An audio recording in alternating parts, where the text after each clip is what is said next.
साननैनि हाबाफारि बे दानसोरां गेजेर फरायसालियाव नुथायै मोनथाम आफादनिफ्राय खुंबाय दिनैनि गेवलां मेलाव मेदामा बेखेवनानै होबाय बिनि गेजेरजों मा मेसेज हरनो सानो रायजोफोरनो? मानोना जोंनि बर' गिबियावनो आं खौरां बुथुमगिरि गौतम बसुमतारीखौ आंनि गोसो गोरबोजों बरायनानै लाग्रोबाय।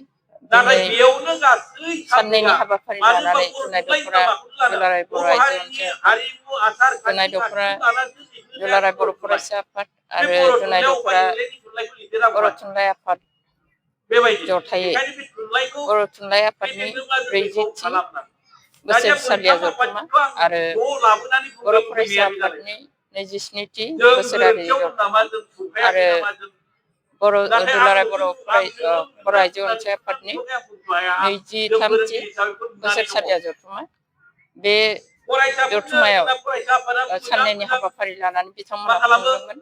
बे खुंनायाव नैथि सानखालि आं बे बर' थुनलाइ जोनोम सान 16 नभेम्बर गोथार सानाव बेखेवगिरि महरै आं बाहागो मोनदोंमोन। बे बाहागो मोननायाव 2 नं लादांगुरि दानसोरां गेजेर फरायसालिनि गेलेग्रा फोथाराव बे समाव आं बर' थुनलाइनि गोथार जोनोम साननि सोमोन्दै फंनैसो बुंनो मोननानै आरो लोगोसे बे ओनसोलनि बर' रायजो राजाफोरनि सिगाङाव गोबां जों बर' थुनलाइ आफादनि सोमोन्दै माखासे बाथ्रा मेसेज होनो मोननानै आं गोसो गोरबोखौ गोजोननाय मोनदों। देग्लाय बोसोरसे थांबाय आरो नैबे फैबाय थानाय दानि फैबाय थानाय समाव माबायदि हाबाफारि लाजानायखौ नुयो? जोङो बेखौ थान्दै आफादनि गेजेरजों सावरायनाय जादोंमोन मैया। जोंनि जनाय दख'रा दुलाराय बर' आइजो अनसाय आफादा दैदेननायाव जोंनाव माखासे बेले बेजे जादों। मानोना बे बेले बेजेनि सोमोन्दोआनो जाहैबाय जोंहा दैदेनगिरिफोरनि खमि जानानै दं।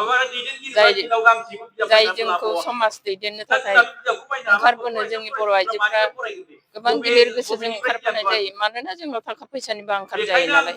बेखौबो सोनारनानै हयथ' जोंनि बर' आइजोफ्रा गोख्रोङै ओंखारबोनो हायाखै। अब्लाबो जा सानैसो जों आफादगिरि नेहाथारि दैदेनगिरि बोसोनगिरि बिथांमोनखौ जोङो दानानै होदों। बिथांमोनानो गोसो होनानै जाखिनि दङ बिथांमोनानो दिनैसिम गोसो होनानै मावगासिनो दं। आरो फैबाय थानाय समाव जोङो नैबे डेलिगेटनि गेजेरजों सासे लेङाइ नेहाथारि जों सायख'नानै लाबावनाय जादों। जाहाथे जोङो गोख्रोंनिफ्राय गोख्रोंसिन मावलांनो हायो। जोंहा गोबां मावनो गोनां दं। आइजो अनसाय आफादा जोंनि दानि माखासे समस्या बे समस्याफोरखौ लानानै सांग्रांथिनि माखासे गामि गामि थांनानै सांग्रांथिनि खामानि मावनो गोनां दं। बे सांग्रांथि खामानि मावनायाव जोंहा दा गोदानै नुजाथिनाय माखासे जेंनाफोर दं।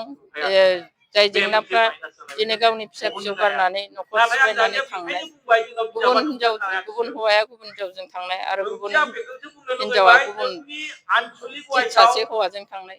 दा बेफोरबायदि माखासे जामेलाफ्रा जोंनि सायाव नुजाथिदों। बेखौ होबथानो थाखाय जोंनि बे जनाय दख'रा दुलाराय बर' आइजो अनसाय आफादाबो गोख्रोङै गामि गामियै सांग्रांथि मोनसे मेल मिटिं खुंनायनि मोनसे थांखिबो लानाय जादों आरो।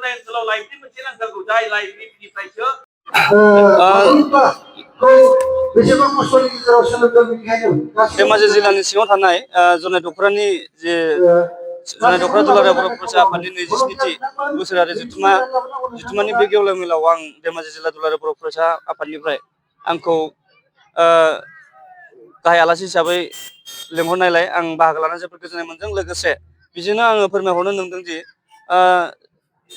फरायसा आफाद हिसाबै जे फैबाय थानाय समाव जोंनि बे ओनसोलनि धेमाजि जिल्लानि सिङाव गासै फरायसा फरायसुलिफ्रा जे फैबाय थानाय माखासे कम्पिटिटिभ एग्जामफ्राव बाहागो लानानै मोजाङै उथ्रिसार जानो हायो। दा बाथ्राया जाहैबाय मोनसे दुखुनांथाव बाथ्राया बिसो आं बेखौ लोब्बा लानानै बुंलांनो नंबाय जे बावैसो फोसावनाय आसाम सोरखारजों फोसावजानाय बर' जिटेटनि जि रिजाल्ट, दिनै जोंनि धेमाजि जिल्लायाव जोबोद दुखुनांथाव बाथ्रा। दिनै जोङो सासेल' फोरोंगिरि बर' फरायसालियाव मोननो हादों। जेरावनाखि जोङो गोबां जोंनि धेमाजि जिल्लानि सिङाव हाइ स्कुल लेभेलाव गोबां पस्ट खालि जानानै थानाय आरो डेट पस्ट रिटायार पस्ट खालि जानानै थानाय दङ।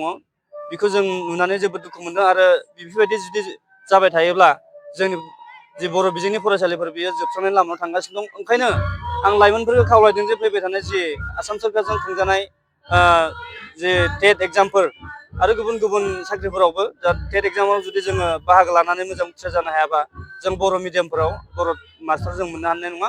ओंखायनो आं गासैबो जोंनि धेमाजि जिल्लानि सिङाव थानाय जोंनि फरायसा फरायसुलिफोरखौ जाहाथे नोंनि इयुननि थाखाय नोंसोरनि इयुननि थाखाय बेजों लोगोसे जोंनि बर' माहारिनि जि फैबाय थानाय गेरेमसा बर' माहारि दानायनि जि सिमां आरो एग्जामफोराव उथ्रिसार जानानै जोंनि बे फरायसालिफ्राव खालि जानानै थानाय बा बे जाब जायो बेखौ आं खावलायबाय।